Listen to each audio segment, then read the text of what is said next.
नमस्कार। जनता जनार्दन की जय। आज आप सभी को मेरा प्रणाम। आपके समक्ष आज मैं योग के बारे में योग के विषय के बारे में डिस्कस करने वाला हूँ। होता क्या है कि आप इतने लोगों को सुनते हैं, आप इतने लोगों को सोशल मीडिया के जरिए हो या अखबार के जरिए हो, या आप किसी लोगों का जो ग्रुप का समूह होता है जिसको बोलते हैं, उन लोगों के बीच में हो, या गुरु के या टीचर्स के या प्रोफेसर्स के मुख से जो वो बोलते हैं, जो अपना विचार, ज्ञानी लोग जो अपने विचार को व्यक्त करते हैं, आप सुनते हैं तब उस चीज को जानते हैं बिना पढ़े। मैं ये नहीं कह रहा हूँ कि वो लोग भी गलत बताते हैं, वो लोग भी अपने विषय के हिसाब से अपने तरीके से बताते हैं, अपनी चीज़ों को अपने तरीके से बताते हैं। लेकिन आज जो मैं जिस तरीके से इसमें अलग करने वाला हूँ, मैं खुद किताब पढ़ूंगा, मैं अपने हिसाब से नहीं समझाऊंगा। मैं ये नहीं बोलूंगा कि फलाने बुक में ये लिखा हुआ है, या ये स्टोरी पढ़ने से, या ये योग के बारे में पढ़ने से इन ऋषियों ने ये लिखा हुआ है, इन प्रोफेसर ने ये लिखा हुआ है। मैं ऐसा बात नहीं करूंगा। मैं पॉइंट टू पॉइंट, लोग खुद बुक नहीं पढ़ते हैं, लोगों को बोरियत फील होता है। मैं पॉइंट टू पॉइंट खुद पढ़ूंगा, आपको दिखाऊंगा कि मैं अपने पढ़ाई कैसे किया, और आराम से, बहुत ही आराम से मैं आपको बताऊंगा चैप्टर्स के बारे में, सारा बुक के बारे में आपको मैं खुद पढ़ूंगा। और जहाँ वर्ड्स नहीं समझ में आएगा मैं आपको बताऊंगा, ये बुक हमें क्या बताना चाह रही है वो मैं आपको बताऊंगा, ताकि आपको समझने में आसानी हो। और मेरे इस वीडियो को हो सकता है थोड़ा स्पीड बढ़ा के देख लीजिएगा, क्योंकि ये वीडियो लंबा हो सकता है, क्योंकि मैं बहुत आराम से पढ़ाता हूँ। तो स्पीड को बढ़ा के आप लोग सुनते रहिएगा, ताकि आपको सुनने में इंटरेस्ट लगे, बोरियत फील ना हो। बोरियत आपको वैसे भी फील नहीं होगी, चाहे आप मेरे वीडियो को आराम से सुने या स्पीड में सुनेंगे तो जल्दी सुन पाएंगे, क्योंकि लंबा वीडियो होगा।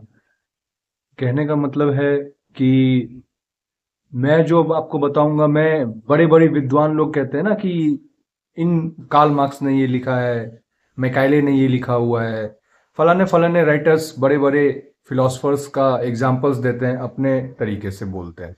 मैं ऐसा नहीं करूंगा।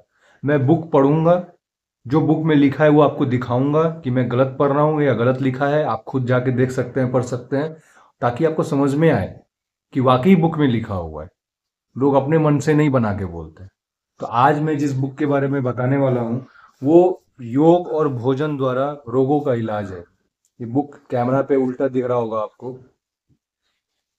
अगर मैं कैमरा को थोड़ा सीधा करूँ तो आप देख सकते हैं, योग और भोजन द्वारा रोगों का इलाज, डॉक्टर सतपाल ग्रोवर का ये बुक है। आप इसको ऑनलाइन भी मंगवा सकते हैं। डॉक्टर ग्रोवर ने बहुत ही अच्छी बुक लिखी है। तो ये जो मैं बुक सारा पढ़ूंगा, इसमें जितना भी टॉपिक्स है जो ये बुक बताना चाह रहा है, मैं आपको पढ़ के खुद बताऊंगा, ताकि आपको बोरियत भी ना लगे और हमें ये बुक क्या बताना चाह रही है आपको पता भी लगे। तो चलिए चलिए शुरू करते हैं। मैं बुक पढ़ूंगा, और पहले तो मैं इस राइटर के बारे में आपको बता दूं। इन्होंने लिखा हुआ है, मैं एक एक बुक पढ़ूंगा, गलत नहीं पढ़ूंगा, आप देख लीजिएगा। पहले तो फर्स्ट पेज में लिखा हुआ है, योग और भोजन द्वारा रोगों का इलाज। मेरे वीडियो को थोड़ा स्पीड में आप करके सुन सकते हैं, अगर आपको थोड़ा स्लो लगे तो। इसमें लिखा है, योग और भोजन द्वारा रोगों का इलाज। पुस्तक लिखने की प्रेरणा मुझे, यानी राइटर कह रहा है, मुझे योग के साधकों ने दी, बल्कि कुछ दबाव भी डाला कि मैं इस पर प्रयास करूं। पुस्तक यानी बुक लिखने का जो प्रेरणा मिली मुझे, योग के साधकों ने दी। राइटर कह रहे हैं कि ये जो बुक मैं लिखा हूँ, मुझे इसकी प्रेरणा योग के साधकों ने दी है। मतलब उन्होंने जहाँ जहाँ अपने जीवन काल में साधक देखे हैं, साधक यानी तपस्वी देखे हैं, टीचर्स देखे हैं, प्रोफेसर्स देखे हैं, उनके जरिए इनको ये प्रेरणा मिली, बल्कि कुछ दबाव भी डाला कि मैं इस पर प्रयास करूं। कौन दबाव डाले, प्रेशर कौन डाला? फिलोसफर्स, योग के साधक लोग ने उनको कहा कि ये बुक लिखिए, परंतु मैं इस पर कुछ ध्यान नहीं दे रहा था, क्योंकि अक्सर मेरे मन में आता कि ऐसी पुस्तक लिखकर मैं कहीं योग के ऋषि तथा योग का अपमान तो नहीं करूंगा। योग के ऋषि तथा योग का अपमान इसलिए उन्होंने लिखा है क्योंकि उनको लगता है कि मैं कुछ गलत ना लिख दूं योग के बारे में, या कुछ गलती ना मेरे से हो जाए, या कुछ अपमान ना हो जाए, क्योंकि योग एक साधना है। योग की रचना रोगों के उपचार के लिए तो हुई नहीं, ये एक तप साधना है।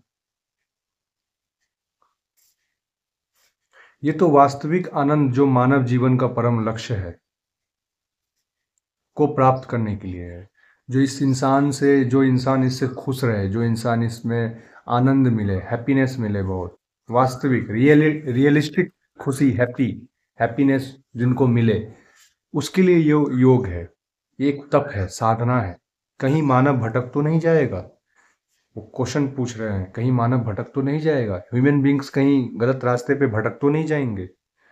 केवल अपने रोग के इलाज तक ही उसे सीमित ना रखे नहीं रखे रखेगा। मतलब योग जो आप कीजिएगा, तो सिर्फ उसको ये नहीं कि आप अपना हेल्थ ठीक करने के लिए, अपना शरीर के बॉडी पार्ट्स को ठीक करने के लिए योग का इस्तेमाल करें। सिर्फ योग इसके लिए नहीं होता है। योग आत्मिक सुधार, आत्मिक मन स्थिति को ठीक करने के लिए, इंटरनल एक्सटर्नल बोथ। क्या इससे इसकी वास्तविकता तो खो नहीं जाएगी? आदि आदि, मतलब एक्सेट्रा एक्सेट्रा, बहुत से प्रश्न मन में उठते थे। राइटर बोल रहे हैं अभी, इन प्रश्नों के कारण ही पुस्तक लेखन में इतनी देरी हुई। यही सब क्वेश्चंस के कारण राइटर कह रहे हैं कि मुझे देरी हुई लिखने में ये बुक। मुझे ये पूर्ण विश्वास है, योग की साधना द्वारा समस्त रोगों से छुटकारा पाया जा सकता है। राइटर कह रहे हैं, मुझे ये पूर्ण विश्वास है, योग की जो साधना द्वारा समस्त रोगों से, आप वर्ड ध्यान दीजिएगा, समस्त रोगों से छुटकारा पाया जा सकता है। समस्त रोग यानी ऐसे दुनिया में कोई सा भी रोग नहीं है। रोग यानी विकार, विकार, प्रॉब्लम्स, हेल्थ इशू, रोग, डिजीज। ऐसा कोई भी डिजीज नहीं है जो योग से छूट नहीं सकता, क्योंकि ये एक वैज्ञानिक पद्धति है। वैज्ञानिक पद्धति, साइंस भी उसको कहता है, साइंस भी उसको मानता है, और वैज्ञानिक आपका एक इसमें साइंटिफिक है। योग एक साइंस से जुड़ा हुआ चीज भी है, पद्धति है, रूल रेगुलेशन सब कुछ है इसमें। ऋषि ने इसकी रचना मानव जीवन के शारीरिक, मानसिक तथा आध्यात्मिक विकास और स्वास्थ्य के लिए ही की है। ऋषि मुनि जो थे, हमारे हमारे जो धरोहर पहले हुआ करते थे, हमारे जो पूर्वज हुआ करते थे, ऋषि मुनि सब, जो ज्ञानी ऋषि मुनि सब जो होते थे, वो जो योग की रचना की है मानव जीवन के लिए, शारीरिक शारीरिक बॉडी फिजिकली, मानसिक तथा आध्यात्मिक। आध्यात्मिक मतलब अपने कल्चर को जानने वाला, अपने रीति रिवाज को जानने वाला, आध्यात्मिक धर्म को जानने वाला, विकास और स्वास्थ्य के लिए ही की है। विकास यानी डेवलपमेंट, और स्वास्थ्य यानी हेल्थ। रोग को दूर करना तो बहुत छोटी उपलब्धि है, यानी कि राइटर कह रहा है इसमें, रोग को दूर करना तो बहुत छोटी उपलब्धि है। मतलब बॉडी में कोई डिजीज है तो उसको योग के थ्रू हम ठीक कर लें, ये तो बहुत छोटा सा अचीवमेंट है। योग तो इससे बहुत बड़ा चीज है। योग को समझ लेना मतलब भगवान के साक्षात दर्शन कर लेना, ईश्वर को साक्षात दर्शन कर लेना, अल्लाह ताला को साक्षात देख लेना। रोग तो ठीक होंगे ही, यानी डिजीज तो ठीक होंगे ही, इसमें कोई शक नहीं, इसमें कोई शक नहीं। क्योंकि जब शरीर शुद्ध व स्वस्थ होगा, हमारा जब बॉडी जब शुद्ध, पवित्र और हेल्दी होगा, मन शांत होगा, आहार सात्विक होगा, आहार यानी डाइट, वेजिटेरियन होगा, सात्विक वेजिटेरियन, सात्विक यानी जितने भी वेजिटेरियन हमारे वेजिटेबल्स, हमारे फ्रूट्स, जितने भी वेज खाद्य पदार्थ हैं, खाने की चीज हैं, उसको सात्विक आहार में लिया गया है। आहार सात्विक होगा तो रोग स्वतः ही चला जाएगा। इसमें पहले ही लिख दिया है कि योग को करना है तो इसका कुछ आपको नियम मानना पड़ेगा। पहला, शरीर तो स्वस्थ होगा ही, शरीर स्वस्थ होगा, मन शांत रहना चाहिए, मन भी शांत होगा, और आहार आपको सात्विक होना चाहिए। आहार जो है वो सात्विक होना चाहिए। ये नहीं कि हम कुछ खा रहे हैं, मन मेरा विचलित है, शरीर पे ध्यान नहीं, और योग कर रहे हैं और फिर बोलेंगे अरे योग तो काम नहीं आ रहा है, चलो जिम बनाते हैं, चलो बॉडी बनाते हैं। कोई फायदा नहीं। ये अगर 3 रूल आप फॉलो कीजिएगा तो रोग जो है हमारे, रोग यानी बॉडी का डिजीज, वो स्वतः ही चला जाएगा, अपने आप चला जाएगा। क्योंकि शरीर की रचना में पूरी व्यवस्था है। हमारा जो शरीर है उसकी जो रचना भगवान ने की है, बनावटी जो भगवान ईश्वर अल्लाह ताला ने जो किया है, उसका एक पूरा रूल्स रेगुलेशन है, व्यवस्था है अपने को स्वस्थ रखने तथा रोगों को ठीक करने की, यानी अपने आप को फिट रखने का तथा रोगों को ठीक करने की, डिजीज को क्योर करने की। हमारे शरीर अपने आप इसका एक व्यवस्था किया हुआ है। मतलब जैसे हमारे शरीर में कोई कट लग जाता है, अपने आप वो हील हो जाता है, कुछ दिन बाद घाव भर जाता है। ऐसा होता है कि नहीं होता है? वो अपने आप सब स्वतः हो जाता है। तो हमारे बॉडी में ऐसा सेल्स पार्टिकल्स मौजूद है। आज का मानव अनेक व्याधियों से ग्रस्त है। आज का जो ह्यूमन बीइंग है अनेक तकलीफों से ग्रस्त है। वो यदि अपने रोग के उपचार के लिए भी योग की तरफ आकर्षित होता है और अपने रोग को ठीक कर पाता है, तो उसकी श्रद्धा योग के प्रति हो ही जाएगी। यदि कोई व्यक्ति को कोई डिजीज है और उसको वो क्यों योग के तरफ ज़्यादा मतलब आकर्षित होगा, अटैचमेंट योग की तरफ क्यों होगा? क्योंकि आज के लोगों को, या मुझे भी घर में बोलते हैं लोग, योगा करो। मतलब कौन करेगा योगा, छोड़ो ना, योगा से क्या होता है।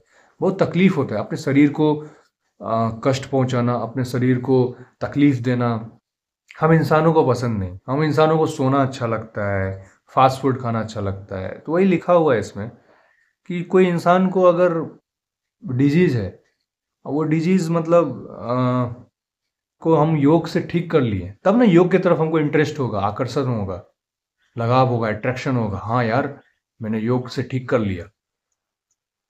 अपने रोग को ठीक कर पाता है तो उसकी श्रद्धा योग के प्रति हो जाएगी। श्रद्धा मना स्थिति से जो उसकी श्रद्धा है वो योग के प्रति हो जाएगी। योग के प्रति मतलब योग की तरफ हो जाएगी। हो सकता है कि यहीं से मानसिक विकास तथा आध्यात्मिक आनंद प्राप्त करने का मार्ग खुल जाए। हो सकता है जब आपको इंटरेस्ट हो जाएगा योग में तो आप योग कीजिएगा। पहले 15 मिनट कीजिएगा, फिर 20 मिनट कीजिएगा, फिर आधा घंटा कीजिएगा। धीरे धीरे आपको आनंद आने लग जाएगा। प्रैक्टिस, आपको बहुत खुशी होने लग जाएगी। और फिर आपका जो एक राह है, एक पाथ है, जीवन में क्या करना है, हम क्यों दुखी रहते हैं, हमें क्या करना चाहिए, भगवान की प्राप्ति, जैसे प्रेमानंद महाराज सब बोलते रहते हैं, साधु महात्मा बोलते रहते हैं, मौलवी सब बोलते रहते हैं, अल्लाह का प्राप्त करना है, जन्नत नसीब होगा। सनातन धर्म में बोलते हैं भगवान की प्राप्ति करनी है, ईश्वर की प्राप्ति करनी है।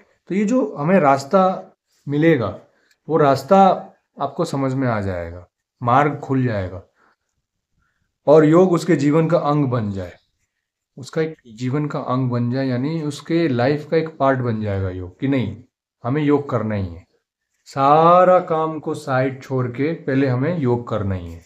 इसी भावना को सामने रखकर, इसी उद्देश्य को, इसी भावना को सामने रखकर योग और भोजन द्वारा रोगों का इलाज पुस्तक लिखने का मन बनाया और प्रयास किया। ये राइटर लिख रहे हैं, यही सब सोच के उन्होंने ये बुक लिखी, ये किताब लिखी है, योग और भोजन के द्वारा। मतलब योग और खाना जो हम खाते हैं, पहले ही मैं आपको बताया था 3 चीज होना चाहिए, आहार, फूड सात्विक होना चाहिए। तो योग और भोजन के द्वारा रोगों का इलाज। सिर्फ योगा करने से नहीं होगा कि हम योगा कर रहे हैं और खा कुछ भी रहे हैं, नहीं, दोनों चीज चाहिए इसमें। क्या खाना है और योगा भी क्या करना है, साइंटिफिक फिजिकली कैसा होना चाहिए। योगा भी उल्टा सीधा नहीं होना चाहिए। उल्टा सीधा योगा करने से क्या होता है कि हमारा बॉडी पे उल्टा असर पड़ता है।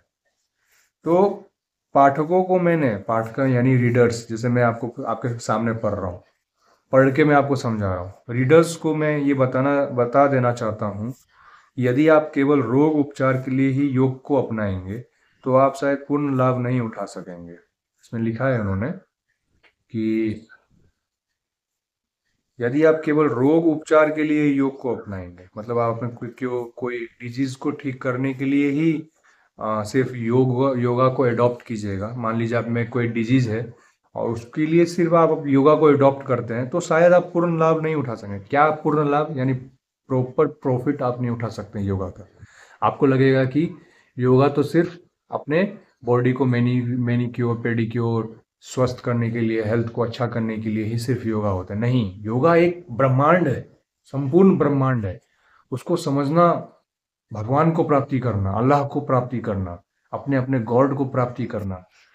कौन नहीं चाहेगा भगवान का दर्शन करना, वो भी कलयुग में? क्योंकि ये औषधि नहीं है। ये राइटर कह रहे हैं ये मेडिसिन नहीं है। Yoga is not a medicine. ये जीने की, स्वस्थ रहने की, आनंदित रहने की एक कला है। ये जीने की, हम जो लाइफ को जीते हैं, स्वस्थ रहने की, फिट रहने का जो हम लोग का जज्बा रहता है, स्वस्थ रहें, फिट रहें, लंबा जीवन जिए, आनंदित रहे।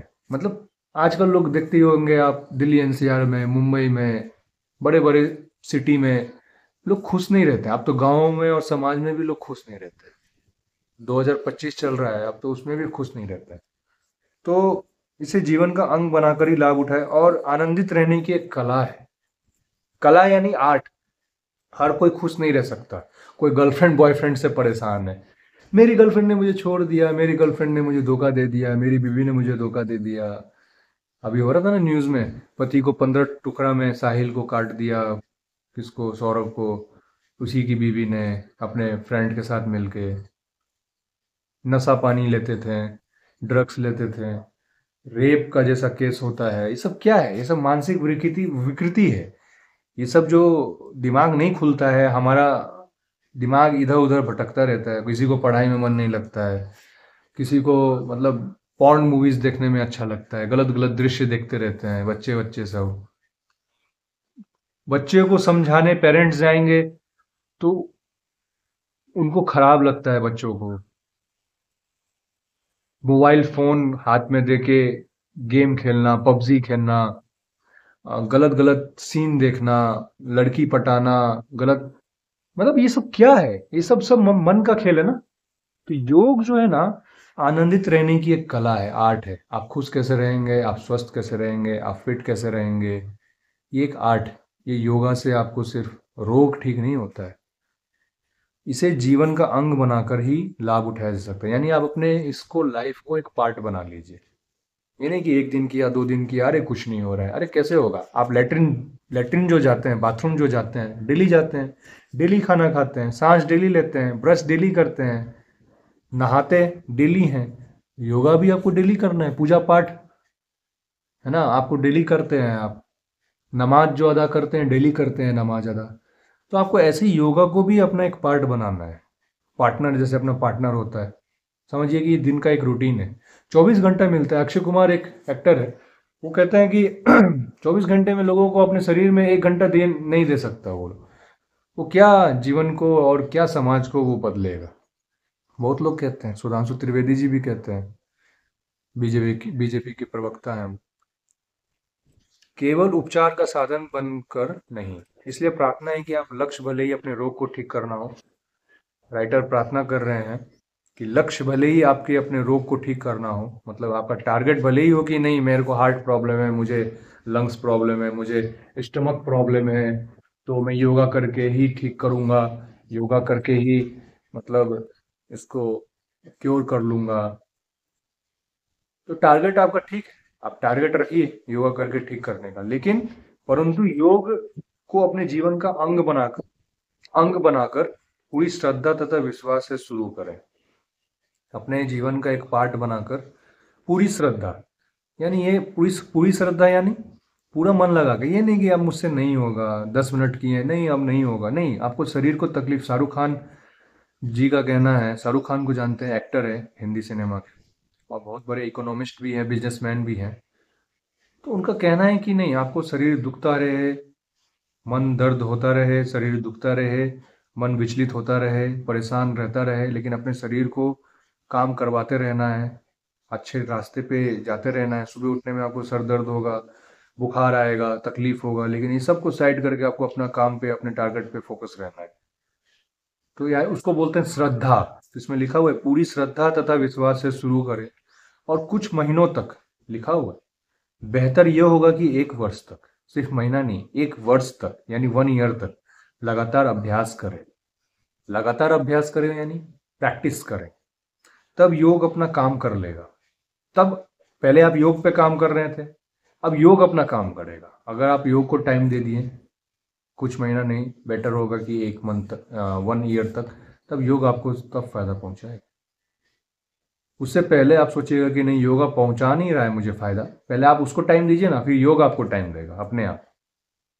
साइंस का एक पद्धति है ना, 21 दिन तक कोई काम करते हैं, 21 डेज तक कोई काम करते हैं तो छूट जाता है, पहले वही तो कीजिए आप। छोटा छोटा करके टारगेट बनाइए। आपका आत्मविश्वास जगा देगा। आपकी सोच में, आपके विचारों में आमूल परिवर्तन आ जाएगा। आपका जो सोचने का तरीका है, गलत नेगेटिव थॉट आता है, फ्रस्ट्रेट होते हैं, या आपका जो आमूल परिवर्तन होता है, मतलब बहुत परिवर्तन आ जाएगा। चेहरे में ग्लोइंग आ जाएगा, हैंडसम हो जाएंगे, ब्रॉड माइंड हो जाएगा। चाहे आपकी उम्र में आपको लग रहा है कि मैंने अपने जीवन में कुछ भी नहीं किया, तो आपको समझ में आएगा, अरे अब मुझे क्या करना है अपने जीवन में। जैसे मेरे जीवन में मुझे थॉट आया कि मैं जो पढ़ाई करता हूँ और जो मैं लोगों को यूट्यूब पे सुनता हूँ, तो वो तो बुक लेके नहीं बोलते हैं, वो तो खुद स्टडी किए होते हैं और फिर अपने आप को, अपने चीज़ों को अपने तरीके से बोलते हैं। मैं सोचा नहीं, मैं कुछ अलग करूँगा। अलग क्या करूँगा, मैं बुक ही लेके पढ़ूंगा। ये बुक लेके पढ़ूंगा और फिर मैं बोलूँगा, ताकि मैं सही बोल रहा हूँ, लोगों को on the spot, on the camera, on the social media पता चले कि मैं क्या बोल रहा हूँ, क्यों फालतू का अपना विचार के बारे में बोलना। तो आपको समझ में आ जाएगा विचार में और पूरे बॉडी में, सॉरी, परिवर्तन आ जाएगा। आपका रोग ठीक हो जाएगा, डिजीज क्योर हो जाएगा। योग आपको एक सच्चा मानव बना देगा। सच्चा मानव, इस जीवन में आज कोई सच्चा मानव नहीं है। गर्लफ्रेंड बॉयफ्रेंड को धोखा देके झूठ बोल देती है, बॉयफ्रेंड गर्लफ्रेंड को झूठ बोल के फिजिकल रिलेशनशिप बना लेता है। सच्चा मानव कोई नहीं है। बच्चे माँ बाप को झूठ बोल के कहीं चले जाते हैं, माँ बाप बच्चे को झूठ बोल के अपने तरफ खींच लेते हैं। आजकल कौन सच्चा है, सब झूठ बोलता है। योग से सच्चापन आ जाएगा। नहीं भी सच्चापन आएगा ना, उस लेवल तक आप पहुंच जाइएगा कि ये ऐसा इत्तू सा झूठ बोलिएगा तो किसी को दुख नहीं होगा। धीरे धीरे आप छोड़ दीजिएगा अपने आप। सामने वालों को लगेगा कि वाह क्या इंसान है, सब एक जैसा नहीं है, ये है इंसान, अच्छा इंसान है, कुछ ज्ञान बांट रहा है। ज्ञान बांटना चाहिए, ज्ञान अपने तक सीमित नहीं रखना चाहिए। अब जैसे ये राइटर है, इन्होंने अपना ज्ञान को इस इतने इतने पन्नों में समेट दिया ज्ञान को, लेकिन कितने लोगों को पढ़ना नहीं अच्छा लगता है, कितने लोगों को सुनना अच्छा लगता है। तो मैं अपना वही ज्ञान बांट रहा हूँ, उन्हीं के ज्ञान को। अपने हिसाब से तो नहीं बोल रहा मैं कुछ। इनका विचार और अपना विचार को एक करके मैं आपके समक्ष रख रहा हूँ। आपका रोग ठीक हो जाएगा। योग आपको एक सच्चा मानव बना देगा, जो दूसरों से कष्ट दूर करेगा। जो सच्चा मानव तो बना ही देगा, साथ में जो दूसरों के कष्ट को दूर करेगा, यानी कि बौद्ध बना देगा, बुद्ध बना देगा। बुद्ध भगवान क्या थे? श्री रामचंद्र जी क्या थे? कृष्ण भगवान क्या थे? अपना तो कल्याण उन्होंने किया ही, साथ साथ में पूरे मानव जाति का कल्याण किया। आज के युग में लोग सिर्फ भाषण देते हैं। और रजनीश ओशो एक बहुत बड़े फिलोसफर हुआ करते थे, तो वो भी तो बुक ही पढ़ के सबको पता है। वो कौन सा बिना बुक पढ़े फिलोसफी देते थे। फर्क इतना था कि उनके हाथ में किताब नहीं था, मेरे हाथ में किताब है, बस। बड़े बड़े फिलोसफर के हाथ में किताब नहीं था, मैं तो उनका तुलना नहीं कर रहा हूँ, मैं तो कुछ नहीं हूँ उनके सामने, लेकिन बोलने का राइट तो मुझे भी है ना, मैं भी समझा सकता हूँ। मैं बुक के थ्रू समझा रहा हूँ। पढ़ के समझा। तो आप अपना दूर तो कष्ट दूर कीजिएगा ही, सामने वाले का भी कष्ट को दूर कर दीजिएगा। यानी आप एक डॉक्टर है। समझ रहे हैं आप कितना बड़ा चीज है? आप दूसरे का कष्ट मिटाना भगवान का बच्चा ही कर सकता है। कम भारी बात नहीं है। आजकल लोग बहुत कष्ट में रहते हैं, बहुत परेशान रहते हैं। बच्चे माँ बाप को बाहर निकाल देते हैं घर से, फाइनेंशियल प्रॉब्लम होता है, जॉब नहीं मिल रहा है, बेरोजगार हैं, बहुत परेशान है, बहुत परेशान। सुसाइड कर लेता है लोग, गर्लफ्रेंड धोखा दे देती है, बीवी धोखा दे देती है। बहुत परेशान है लोग सब। अफगानिस्तान पाकिस्तान में तालिबान सबका पूरा बोलबाला है, क्यों आतंकवादी बन रहा है? पहले कहाँ हुआ करते थे? कहाँ कुछ होता था पहले? सब एक धर्म, एक निष्ठा, एक के जैसे होते थे सब। ये दिमाग का जो विकृति हो रहा है ना, जो बचपन से बच्चे को पढ़ाया और सिखाया जाता है ना, वही दिमाग में फीड हो जाता है, वही बस जाता है। कुरान में बच्चों को कुरान पढ़ाया जाता है, लेकिन कौन से बुक से पढ़ाया जा रहा है वो मौलवी साहब नहीं बताते हैं, वो सिर्फ पढ़ाते हैं। अब मेरे सामने जैसे आप लोग सुन रहे हैं, आप लोगों को क्या पता कि मैं सच बोल रहा हूँ कि झूठ बोल रहा हूँ? इसलिए मैं ये बुक लेके बैठा हूँ। मैं जो बोलूंगा, मैं अपने तर्क से नहीं बोलूंगा कि आपको लगेगा कि हाँ ये तो कुछ भी बोल रहा है। इंसान का अपना दिमाग है तो वो सोचता भी तो होगा। जैसे आप मेरा सुने, फिर किसी और का सुने, फिर किसी और का सुने, आपको लगेगा पांच लोग पांच तरह का बात बोल रहा है, पांच तरह का दिमाग में बात आएगा, और फिर आप अपना कीजिएगा ये जो आपको पसंद आएगा। लेकिन जो बुक में लिखा है, जो अध्यात्म में लिखा है, जो हमारे शास्त्र वेद में लिखा है, वो तो लिखा है, वो तो सही लिखा है ना, वो तो गलत नहीं लिख सकता ना कोई, वो तो गलत नहीं बोल सकता ना। कुरान में क्या होता है कि वो पढ़ता थोड़ी ना है, वो लोग वो लोग अपने हिसाब से बोलते रहते हैं। तो सामने वाला बच्चा जो सुनता है समझता है, जैसा पढ़ाने वाला अच्छा हुआ तो ठीक निकल गया, और जो पढ़ाने वाला गलत हुआ, रीडर गलत हुआ समझाने वाला, तो वही बच्चा जाके आतंकवादी बन जाता है, रेपिस्ट बन जाता है, गलत कुकर्म करने वाला बन जाता है। किसी के मम्मी जिंदा नहीं रहती है दुनिया में, किसी के पापा नहीं रहते हैं, किसी का परिवार नहीं रहता है। वो बच्चे बन तो जाते हैं, लेकिन गलत मेंटलिटी का बनते हैं। वो बहुत घातक व्यक्ति सब है। मैं धीरे धीरे आपको बताऊंगा, अभी तो योगा के ऊपर चर्चा हो रहा है, ज्यादा हड़बड़ाना नहीं चाहिए। आप स्वस्थ होंगे, परिवार स्वस्थ होगा, पूरा मानव समाज स्वस्थ होगा, तभी योग की पूर्णता होगी। लिखा है ना, तभी योग की पूर्णता होगी, कंप्लीट तब योग होगा। इस पुस्तक में मैंने योगासन, प्राणायाम, ध्यान तथा शुद्धि क्रियाओं का वर्णन तो किया ही है, कुछ दूसरे प्राकृतिक उपचार भी बताए हैं। मतलब योग में योगासन होता है, प्राणायाम होता है, ध्यान होता है, शुद्धि क्रिया होता है, तो ये तो राइटर ने कुछ बताया ही है। कुछ प्राकृतिक उपचार भी बताए हैं, रोगी शरीर के विकार को निकालने के लिए तथा शरीर के भीतरी भाग को शुद्ध व शांत करने के लिए इनकी सहायता लेना आवश्यक है। मतलब जो रोगी है, अपने शरीर से कोई डिजीज को खत्म करना चाहता है, तो उसको योगासन करना ही पड़ेगा, प्राणायाम करना ही पड़ेगा, ध्यान करना ही पड़ेगा, शुद्धि क्रिया कुछ होता है, मैं आपको आगे बताऊंगा, वो योगा में होता है, वो करना ही पड़ेगा। तब जाके जो अंदर का विकार है, जैसे पेट में जलन होता है ना, तो हम लोग इनो खा लेते हैं। मैं आपको बहुत सिंपल लैंग्वेज में बता रहा हूँ। इनो खा लेते हैं, दवा खा लेते हैं, तब जाके रिलैक्स होता है। हाँ, या कुछ आइसक्रीम खाने का मन करता है गर्मी में, लस्सी पी लेते हैं तो पेट ठंडा होता है। हाँ, तो ऐसे ही है। जब तक आप योगा में प्राणायाम, ध्यान, योगासन, शुद्धि क्रिया सही ढंग से नहीं कीजिएगा, आपको पता कैसे चलेगा? आपको पता नहीं चलेगा, तभी आपको जो शरीर का विकार है वो निकलेगा, और मन जो है अंदर से, शरीर जो है अंदर से शुद्ध होगा, और शांत करने के लिए इनकी सहायता लेना आवश्यक है।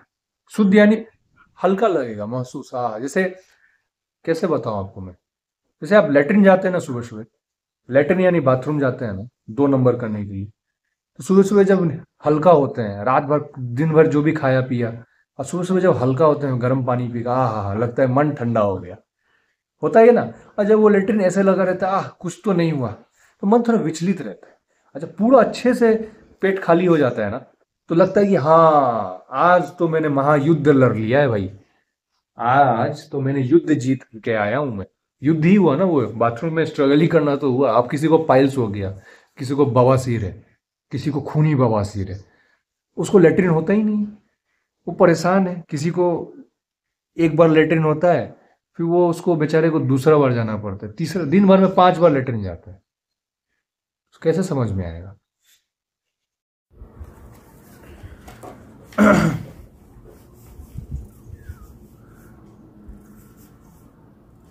रोग की व्यापकता के अनुसार इन उपचारों की आवश्यकता 1-2 मास के लिए ही पड़ सकती है। रोग को ठीक करना है, डिजीज को ठीक करना है, 1-2 मास के लिए यानी 1 to 2 मंथ आपको कम से कम योगा करना ही पड़ेगा। जब शरीर शुद्ध, स्वच्छ व शांत हो जाए, मतलब बॉडी हमारा शुद्ध हो जाए, स्वच्छ हो जाए। स्वच्छ यानी नीट एंड क्लीन, जो हम लोग स्कूल में पढ़ते हैं, नीट एंड क्लीन ड्रेस पहनिए, नीट एंड क्लीन नहा के आइए, शांत हो जाए, मन शांत हो जाए, तो फिर योग का सहारा लिया जा सकता है। ये बात ध्यान में अवश्य रखें कि बिना परहेज के, बिना आहार बदले रोग से छुटकारा पाना संभव नहीं है। यहाँ राइटर पहले ही बता दिया है कि बिना परहेज के अवश्य ध्यान रखें, क्योंकि आप योगा कीजिएगा, सब कुछ कीजिएगा। होता है ना, कोई लोग, डॉक्टर साहब हम आपका दवा तो खा रहे हैं लेकिन असर नहीं कर रहा है, डॉक्टर साहब हम आपका योगा तो कर रहे हैं लेकिन असर नहीं कर रहा है। अरे कैसे करेगा? सबसे बड़ा मेडिसिन तो आपका आहार है। आपको आहार नहीं खाना है। अब कैंसर है किसी को, हार्ट का कोई एरोटिक रिगर्जिटेशन है, प्रॉब्लम है, मृत्यु के मुंह में कोई जा रहा है, उसको आप कितना भी योगा करवा लीजिएगा, कितना भी कुछ भी आप उसको मेडिसिन दे दीजिएगा, तो 50% काम करेगा, 50% ही काम करेगा, 100% नहीं काम करेगा। वो दोबारा फिर वो उसी पे आ जाएगा। क्यों? क्योंकि वो फूड गलत ले रहा है, वो आहार गलत ले रहा है। वो असर क्या करेगा? कुछ असर नहीं करेगा।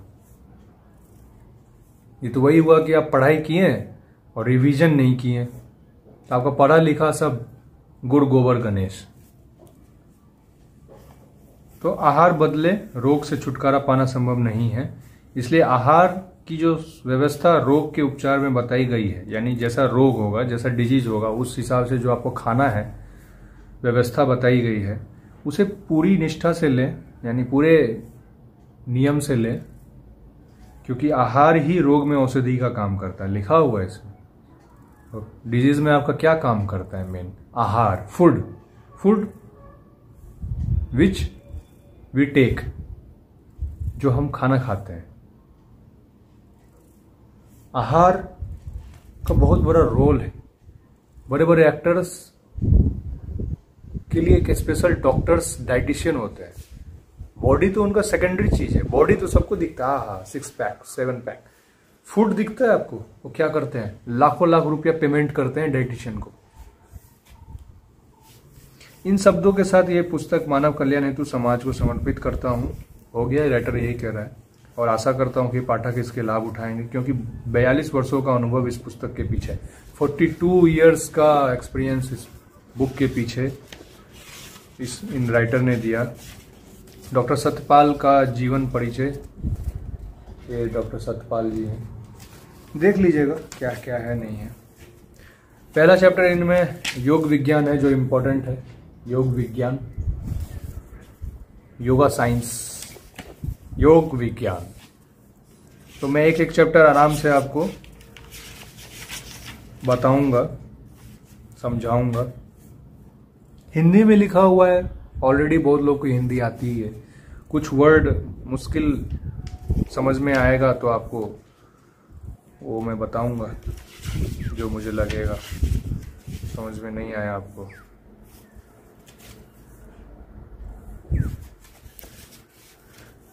पहला चैप्टर में आपको पढ़ाता हूँ। योग का विषय आध्यात्मिक उन्नति में आगे बढ़ने के लिए ज्ञान प्राप्त करना, मार्ग पाना और उस मार्ग पर चलकर ही सुख व शांति की प्राप्ति करना है। योग का विषय आध्यात्मिक उन्नति के लिए, आध्यात्मिक उन्नति यानी बरकत, आगे बढ़ने के लिए ज्ञान प्राप्त करना यानी नॉलेज, मार्ग पाना यानी रास्ता, हमें किस रास्ते पे चलना है, उस मार्ग पर चलकर ही यानी उस रास्ते पे, उस पाथ पर चलकर ही सुख व शांति की प्राप्ति करना है। सुख और शांति ये इंसान को चाहिए। हमें सुख चाहिए, हमें शांति चाहिए, तो योग के विषय में आपको समझ में आएगा। योग शास्त्र की रचना महर्षि पतंजलि जी महाराज ने की है। योग शास्त्र की रचना डिस्कवर किसने किया है? महर्षि पतंजलि महाराज जी ने की है। योग चित्त वृत्ति निरोध संस्कृत का वर्ड है। योग चित्त वृत्ति निरोध अर्थात मतलब चित्त की वृत्तियों का शमन ही योग है। चित्त की वृत्तियों का शमन यानी दमन ही योग है। योग के 8 अंगों, योग के 8 अंग, 8 पार्ट्स, यम, नियम, यम पहला पार्ट यम, दूसरा नियम, तीसरा आसन, चौथा प्राणायाम, 5वां प्रत्याहार, 6ठा धारणा, 7वां ध्यान और 8वां समाधि में यदि हम देखें तो चित्त वृत्तियों का शमन ही योग की रीढ़ के रूप में दिखाई देता है। जैसे बॉडी के हमारे जो शरीर का जो रीढ़ का हड्डी होता है ना, वो खराब हो जाए, डिफेक्ट हो जाए तो इंसान चल फिर नहीं सकता, मृत्यु के समान है वो, है ना, क्योंकि सारा ऊर्जा शक्ति हमारे रीढ़ के हड्डियों में है, जितना भी ऊर्जा शक्ति है। वैसे ही योग का रीढ़ है ये सब। तो योग का रीढ़ क्या है? 8 पार्ट्स योग का क्या है? यम, नियम, आसन, प्राणायाम, प्रत्याहार, धारणा, ध्यान और समाधि। आगे आपको बताऊंगा क्या। जब चित्त यानी मन की चंचलता पर अधिकार होगा, चंचलता, कभी ये कर लें कभी वो कर लें, कोई लड़की को देखे तो वाव, कोई औरत को देखे तो वाव, ड्रग्स देखे तो वाव, गलत चीज में जो मन लगता है, पबजी करेंगे, कार ड्राइव करेंगे, मस्ती करेंगे, ये सिगरेट फूकेंगे, लड़की को पटाएंगे, पागल हो जाएंगे, ड्रिंक करेंगे, रेप करेंगे, कुछ भी करेंगे, सेक्स करेंगे। ये मन का चंचलता हुआ। छोटे बच्चे में भी चंचलता होता है, ये हमको चाहिए, वो हमको चाहिए, ये सब चंचलता हुआ। चंचलता अच्छा भी होता है, बुरा भी होता है। तो जब चित्त की चंचलता पर अधिकार होगा कि हमें क्या करना है नहीं करना है, तभी यम के अंतर्गत आने वाले अहिंसा, सत्य, अस्तेय, ब्रह्मचर्य और अपरिग्रह का पालन हो पाएगा। अहिंसा परमो धर्मा, हिंसा नहीं करना है, मारपीट नहीं करना है, सत्य बोलना है, ब्रह्मचर्य में रहना है, अपरिग्रह का पालन हो पाएगा। इसी प्रकार नियम, शौच यानी लेटरिन वेटरिन करना है, पेशाब वेसाब करना है। मुस्लिम को देखिएगा, जब वो पेशाब वेसाब करेगा ना तो उसको पानी से अपने अंगों को धोता है। और हिंदू में देखिएगा, जो ब्राह्मण होता है वो कुछ धोते हैं, आजकल तो ब्राह्मण वो भी नहीं साफ सफाई करते हैं, वो अंग्रेजों के जैसा पोंछ लेते हैं, उठ जाते हैं। इससे बढ़िया तो फिर सुअर का प्रजाति में ही रहो ना, गंदगी में। तो योग में लिखा हुआ है।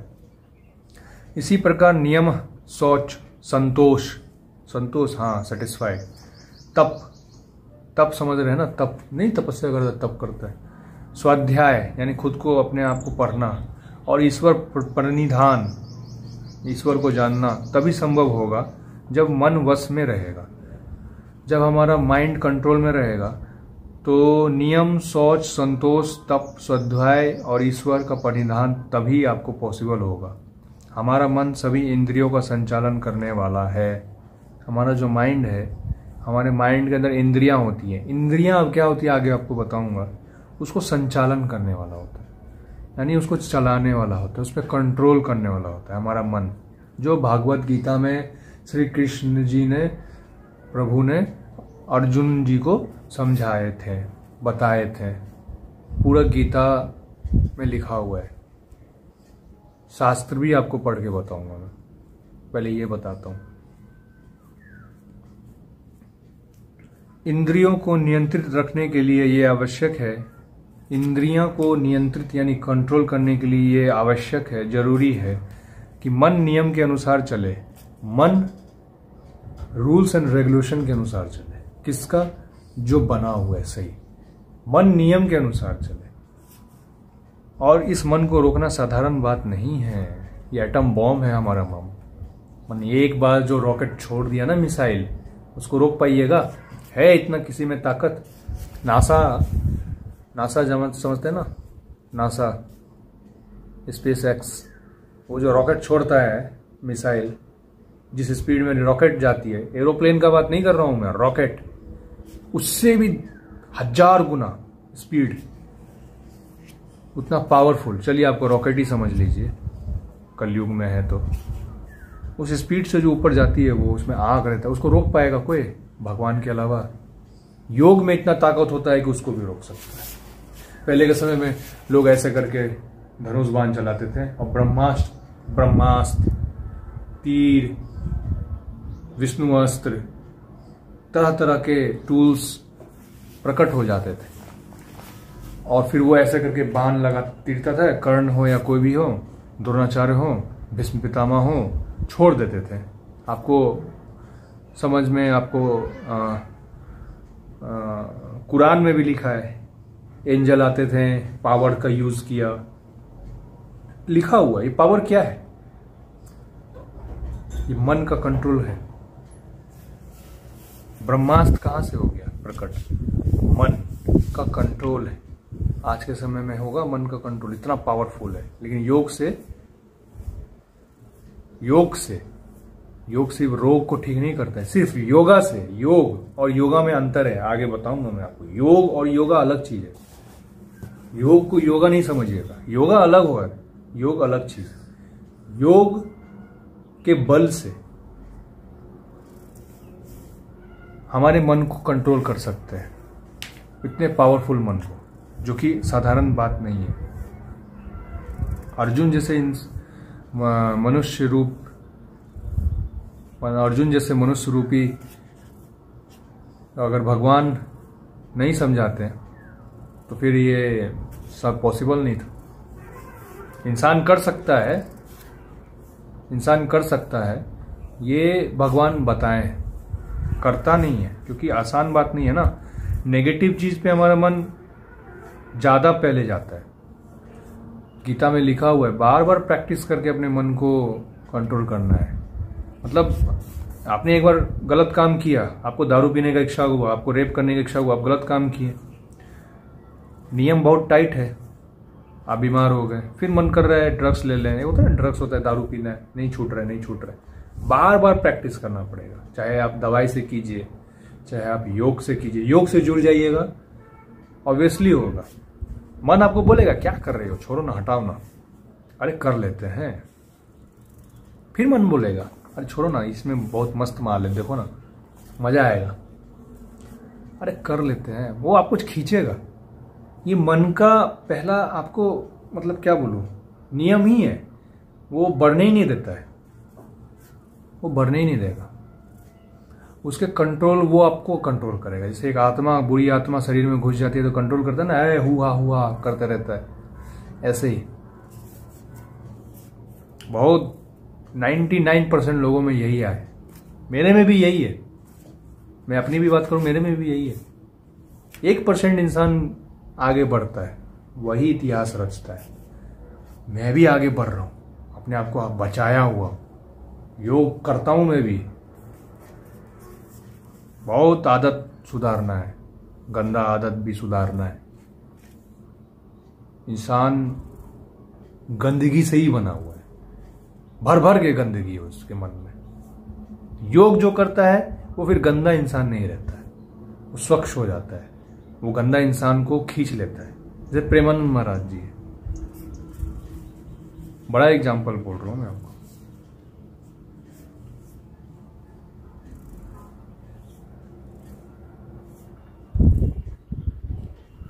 आप अपने शरीर तथा स्नायुओं को वश में कर सकते हैं, शरीर को भी कंट्रोल कर सकते हैं। पहले नहीं होता था, चुटकी बजाया और आमेर का, मन को ऐसे किया और तुरंत वैकुंठ। बहुत बड़ा साधन है, अभी भी होता है। लाइव एग्जांपल, कोई बागेश्वर महाराज को बोलता है फ्रॉड है। अरे कैसे फ्रॉड है भैया?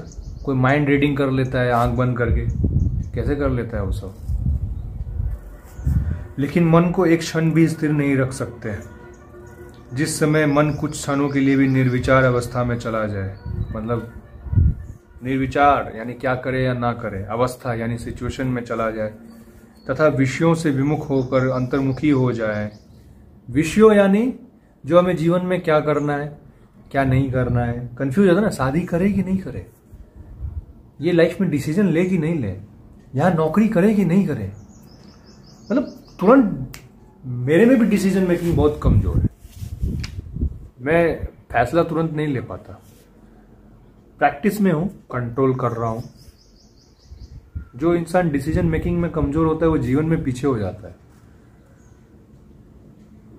ठीक है, आप टाइम दीजिए, सोच समझ के डिसीजन लीजिए, और फिर जब डिसीजन ले लीजिए तो फिर उस पर रिग्रेट मत कीजिए कि मैंने ये डिसीजन ले लिया। भरपूर आपको नेचर आपको बहुत टाइम देती है, वो सोच समझ। लेकिन जिसका मन योगा से जुड़ा रहेगा ना, वो गलत डिसीजन लेगा ही नहीं। उसको पूरा विश्वास रहेगा कि मैं अपने डिसीजन पे सही हूं, चाहे वो पढ़ाई का हो, मुझे जीवन में कौन सा ऑप्शन, कैरियर ऑप्शन, यूपीएससी करना है कि बीपीएससी करना है, कि इंजीनियर बनना है या डॉक्टर बनना है या साइंटिस्ट बनना है या नेता बनना है या एक्टर बनना है या ठेला वाला बनना है, अंडा वाला बनना है, चपरासी बनना है, प्यून बनना है, क्या बनना है, बिजनेसमैन बनना है, बनना क्या है, फटाक से डिसीजन लेता है। 10th के बाद साइंस लेना है, आर्ट्स लेना है, कॉमर्स, फटाक से डिसीजन लेता है। मेरे में उस समय नहीं था, कोई कुछ बोल देता था तो ले लेता था, हाँ ये अच्छा लग रहा तो ये ले लेता था। तो योग से ये सब संभव है। निर्विचार अवस्था में चला जाए तथा विषयों से विमुख होकर अंतर्मुखी हो जाए और अपने को जानने लगे तो समझिए कि आप में योग क्रिया प्रारंभ हो रही है। इसलिए सभी धर्मों में, सभी धर्म, हिंदू, मुस्लिम, सिख, ईसाई, सब संतों, सूफियों, संत, सूफियाँ, सूफियों कौन समझ गए ना, संत सूफियों उर्दू वर्ड, गुरुओं और महात्माओं ने ऐसे ही मानव को मान्यता दी है। कैसे मानव को मान्यता दी है? जिसको अपने मन पे कंट्रोल है। जो गंदा इंसान है उसको सब गंदा बोलेगा, जो अच्छा इंसान है, जो खुश है, जो लोगों का कष्ट दूर कर दे रहा है, वो अच्छा इंसान है, जिसको ज्ञान है। जैसे मैं पढ़ रहा हूं तो मुझे ज्ञान हो रहा है, आपको सुना रहा हूं तो ज्ञान हो रहा है, तो उसी को लोग ना पसंद करेगा। आप भी किसी को पसंद कैसे करेंगे? अपनी बेटी किसी को दे देंगे, हैंडसम है, फिट है, माइंड स्वस्थ है, खुद का ही माइंड अब आप खराब रहेगा तो आपको सिलेक्शन करने का क्या पता कि हीरा, वो कहते हैं ना कहावत, हीरे की तलाश एक जौहरी ही कर सकता है, बाकी कोई आम इंसान नहीं कर सकता। हीरे की कीमत जानने वाला आपको जौहरी बनना पड़ेगा। ज्ञानी बनने के लिए, ज्ञान बांटने के लिए आपको ज्ञानी बनना पड़ेगा। आप ऐसे ही कैसे किसी को ज्ञान दे दीजिएगा? पैसा देने के लिए आपको पैसे वाला बनना पड़ेगा। किसी को आप सेक्स कैसे दे दीजिएगा? एक बार सेक्स दीजिएगा भूल जाएगी वो, थक जाइएगा आप, खत्म। पावरफुल बनना पड़ेगा, बीवी को प्यार देना है तो। सुंदर बनने के लिए मेहनत करना पड़ेगा। जब आपके पास कुछ रहेगा तब ना आप दूसरे को दीजिएगा। खुद भिखमंगे हैं, घंटा किसी को कुछ दीजिएगा। मैं खुद भिखारी हूं, मैं क्या भिखारी को भीख दूं? भिखारी लोग भीख मांगते ना, ए अल्लाह के मांग दे दे बाबा, भगवान तेरा भला करेगा। मैं बोलता हूँ, ए माँ मैं तो खुद भिखारी हूं, मैं आपको क्या दूं? मैं आपको क्या दूं? मैं तो खुद ही भिखारी हूं। मैं ज्ञान दे सकता हूं, मेरे पास रहेगा तब ना मैं दूंगा। बाप का पैसा, माँ का पैसा, परिवार का पैसा क्यों देना? वो उनका कमाई है, अपना कमाई करो तो दो। तो ऐसे ऐसे लोगों को ही संत, सूफियां, गुरुओं, महात्माओं ने ऐसे ही मानव को मान्यता दी है। क्या मान्यता दी है? अच्छा मानवता, ह्यूमन बीइंग बोले हैं। आसन और प्राणायाम की क्रियाएं भी मानसिक नियंत्रण की अनिवार्यता चाहती है। आसन और प्राणायाम योग का एक पार्ट है ना, 8, और इसमें लिखा है ना योग के 8 अंग, 8 पार्ट्स हैं। पहला ही पन्ना पढ़ने में, पहला ही पन्ना समझाने में इतना टाइम लग रहा है, आपको लग रहा है कि इतना आसान है। आसन और प्राणायाम की क्रियाएं भी मानसिक नियंत्रण की अनिवार्यता चाहती है। प्रत्याहार स्पर्श, रूप, रस, गंध की कामनाओं का दमन ही है। प्रत्याहार से आपको मतलब किसी को आप टच किए, किसी का रस टेस्ट किए, किसी को स्मेल आया, ये सब जो इंद्रियां होती है, आपको आगे बताऊंगा, उसका कामना होता है। जैसे मोमो बहुत अच्छा लगता है, मुझे बहुत मोमो अच्छा लगता है, मोमो खाता है, मोमो खाया, पिज्जा खाया, बर्गर खाया आजकल का बच्चा, वो रस है, जीव का टेस्ट है। हमारा मन बोलता है खाओ ना, बहुत बढ़िया है, वही करेले का जूस देगा, बकवास है, क्यों करवा है। किसी के साथ लड़की को देखें, आजकल लड़की देखता है, कोई लड़की लड़का को देखती है, हाय हैंडसम वाओ, तो उसके अंदर में ना एक उत्तेजना उत्पादित हो जाती है, स्पर्म गिरने लगता है, अंदर ही अंदर फीलिंग्स आता है, वाह सेक्स कर लें उसके साथ, वो फीलिंग्स हुआ। गंध, किसी का स्मेल आता है, अच्छा स्मेल, फूल का स्मेल, बुरा स्मेल, तो ये सब जो कामनाओं का जब दमन हो जाता है ना, तो वो प्राणायाम और आसन से होगा, क्रियाएं से होगा। दमन यानी नीचे, कि कुछ भी खाया तो हमारे लिए सब बराबर है, किसी भी माँ बहन को देखा तो हमारे लिए सब बराबर है, बहू बेटी बहन के जैसा, उस लेवल तक पहुंचा देगा आपको ये योग, आपको पता भी नहीं चलेगा। इसका खासियत क्या है ना कि आप अगर इसको रेगुलर प्रैक्टिस कीजिएगा ना, आपको खुद ही पता नहीं चलेगा। बार बार एक ही काम बोले, बुद्ध बना देगा, बुद्ध बना देगा। बुद्धू नहीं बोल रहा हूं, बौद्ध, बुद्ध भगवान। धारणा में एक निष्ठा अनिवार्य होती है और ध्यान में एकाग्र मन और विचार की स्थिति में रहता है। धारणा एक योगा का पार्ट है। धारणा, उससे क्या होता है कि एक निष्ठा अनिवार्य होती है। एक निष्ठा मतलब यही मतलब एक निष्ठा। बगुला जो होता है ना, एक ही धारणा में रहता है, वो मछली पकड़ना है। ध्यान में एकाग्र, मतलब कोई ध्यान में है, वो एकाग्र जब तक फोकस नहीं करेगा, वो एकाग्र यानी फोकस नहीं करेगा, तो कैसे होगा? तो मन अविचार की स्थिति में रहता है। मन हमेशा उसको खींचता रहता है, अरे छोड़ना यार, चल वो कर ले। उसको बोलिएगा ना थोड़ा रुक जा, 5 ही मिनट तो है। मन को बेवकूफ बनाना है, मन को मतलब आपको बेवकूफ बना के मन को बहुत फुसला के समझा बुझा के, अरे रुक जाओ, इतना क्या हर पड़ी है। वो बहुत पूरा मतलब रॉकेट इतना दम लगा देगा, अरे चलो, आपको मजा भी आएगा, अंदर से गुदगुदी होगा, चलना बाद में कर लेंगे, योगा ही बाद में कर लेंगे, प्राणायाम ही बाद में कर लेंगे। नहीं, मन को बोली 5 मिनट तो 5 मिनट, आधा घंटा जरूरत नहीं बोल रहा हूँ। जब आप योगा प्राणायाम करने बैठिएगा, एक ही बार में तो, एक ही समय में तो आप समुद्र का पानी नहीं उठा सकते हैं। मन को बोलिएगा रुक जा, थोड़ा रुक जा, एक बूंद बस।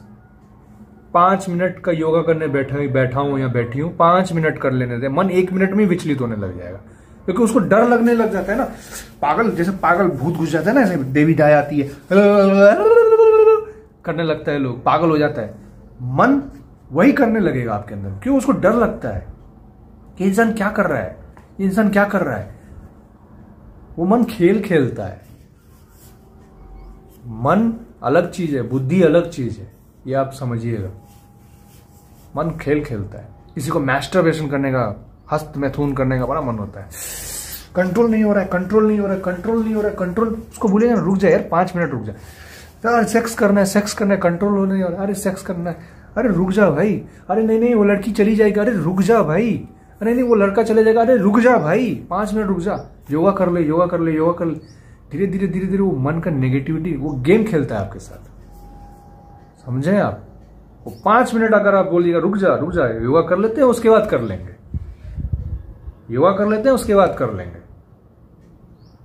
5 मिनट, 10 मिनट, 15 मिनट, 20 मिनट, आधा घंटा जब देने लग जाइएगा ना ऐसे करके, वो चीज आपके अंदर से अपने आप खत्म हो जाएगा। आपको पता भी नहीं चलेगा आपके अंदर कितना चेंज आ गया। स्किन पूरा ग्लो करेगा, लाल लाल। प्रेमानंद महाराज का देखते हैं, स्किन ग्लो करता है, लाल लाल रहता है। किडनी फेल है फिर भी स्किन ग्लो है। जिसका जो रेगुलर एक्सरसाइज जिम करता है उसका भी ग्लो नहीं होगा। हम लोग तो बातें छोड़िए। तो कहने का मतलब, धारणा में एक निष्ठा अनिवार्य होती है और ध्यान में एकाग्र मन और विचार की स्थिति में रहता है। समाधि और कुछ नहीं, अटल ध्यान की लंबी उपस्थिति है। समाधि यानी पहले ध्यान से एक लेवल ऊपर, पहले धारणा हुआ, फर्स्ट लेवल धारणा। दूसरा ध्यान में आए कि हमको अपने मन को एकाग्र में लगाना है, एक लेवल में, एक पोजीशन में लगाना है। तीसरा स्थिति समाधि हुआ। समाधि यानी कि अब हम उसमें रम गए, उसमें घुल मिल गए। अब मुझे जैसे शिव भगवान, बड़े बड़े साधु पहले 5 मिनट नहीं बैठ पाते थे, अब 10 मिनट, 15 मिनट, आधा घंटा, 2 घंटा, 5 घंटा, पूरा दिन बैठ सकते हैं। उसको समाधि कहते हैं। अटल ध्यान की लंबी उपस्थिति है, इसी को समाधि कहते हैं। इस प्रकार यदि हम देखें तो पाएंगे कि योग आनंदमय जीवन जीने का एक कला है। लेकिन आनंदमय जीवन जीने का एक कला है। 8 सब नहीं कर पाता है। योग के 8 अंग क्या हैं? यम पहला, दूसरा नियम, तीसरा आसन, चौथा प्राणायाम, 5वां प्रत्याहार, 6ठा 6th धारणा, 7th ध्यान, 8वां समाधि। आज इतना काफी है। एक ही पन्ना पढ़ाया, अब उसका सारा बात मैं आपको पढ़ाऊंगा। यम क्या होता है, नियम क्या होता है। अभी तो बहुत पेज है, फर्स्ट चैप्टर भी खत्म नहीं हुआ। फर्स्ट चैप्टर का एक पेज पढ़ाने में इतना लगा, सोचिए। लेक्चर अच्छा लगा तो बहुत बढ़िया, पार्ट वाइज में उसको यूट्यूब पे डालूंगा, आराम से देखिएगा। और आप सबसे हाथ जोड़ के विनम्र विनती है हमारी सारे धर्मों के लोगों को, क्योंकि जनता जनार्दन बहुत महान होते हैं, तो कुछ ज्ञान हम भी दे रहे हैं किताब के जरिए। ये नहीं कि अपने मन से बोल रहा हूं मैं, किताब, जननी, ज्ञान, भगवान इस सामने रख के मैं बोल रहा हूँ, पढ़ के आपको समझा रहा हूँ। सुनिएगा, वीडियो को थोड़ा स्पीड में सुनिएगा, बहुत धीरे धीरे बोलता हूँ मैं, क्योंकि मुझे मजा आता है। इतना स्पीड डॉक्टर विवेक बिंद्रा जो है, वे ये कर लेना चाहिए, वो कर लेना चाहिए, फटाखा ये टाइम सेविंग करना, इतना जल्दी मुझे नहीं बोलना आता है। मैं आराम से बोलता हूँ, कछुए के चाल के जैसा, प्यार से समझा के। अब खान सर के जैसा नहीं, मजाक करके। मुझे मजाक करना नहीं आता। अब सोशल मीडिया का जमाना है, तो अपने आप को में रख के आपस में ही अपना चेहरा देख के बोलना, बड़ समय देना। समय दिया हूं तो सुनिए, काम आएगा, क्योंकि मेरा पढ़ाई तो बहुत है अभी और। ठीक है, चलता हूं। जय हिंद।